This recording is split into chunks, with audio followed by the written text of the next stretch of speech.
গোটা বাংলাদেশে আছড়ে পড়তে চলেছে কালবৈশাখী ঝড় ও বৃষ্টি, এমনই কিন্তু আভাস দিচ্ছে আবহাওয়া অধিদপ্তর। তো ফ্রেন্ডস, এই নিয়েই আপনাদেরকে বিস্তারিতভাবে জানিয়ে দেব। অবশ্যই ভিডিওটি শেষ পর্যন্ত দেখবেন।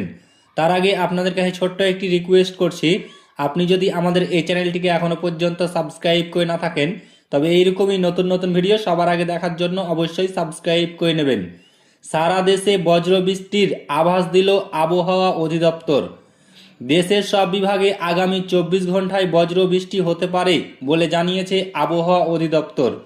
সেই সঙ্গে দেশজুড়ে তাপমাত্রা 2 ডিগ্রি সেলসিয়াস পর্যন্ত কমতে পারে বলে সংস্থাটি পূর্বাভাস দিয়েছে। শনিবার সকাল 9টা থেকে পরবর্তী 24 ঘন্টার পূর্বাভাসে এই তথ্য জানানো হয়েছে। এতে বলা হয়েছে, রংপুর, রাজশাহী, ঢাকা, খুলনা, বরিশাল, ময়মনসিংহ, চট্টগ্রাম ও সিলেট বিভাগের কিছু কিছু জায়গায় অস্থায়ীভাবে দমকা হাওয়া ও বিদ্যুৎ চমকানো সহ বৃষ্টি বা বজ্র সহ বৃষ্টি হতে পারে। সেই সঙ্গে সারা দেশে দিন ও রাতের তাপমাত্রা 1 থেকে 2 ডিগ্রি সেলসিয়াস কমতে পারে। আবহাওয়া অফিস জানায়, লঘুচাপের বর্ধিতাংশ পশ্চিমবঙ্গ ও তৎসংলগ্ন এলাকায় অবস্থান করছে। মৌসুমের স্বাভাবিক লঘুচাপ দক্ষিণ বঙ্গোপসাগরে অবস্থান করছে।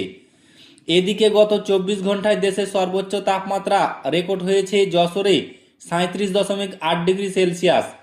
এতে বলা হয়েছে, রংপুর, রাজশাহী, ঢাকা, খুলনা, বরিশাল, ময়মনসিংহ, চট্টগ্রাম ও সিলেট বিভাগের কিছু কিছু জায়গায় অস্থায়ীভাবে দমকা হাওয়া ও বিদ্যুৎ চমকানো সহ বৃষ্টি বা বজ্র সহ বৃষ্টি হতে পারে।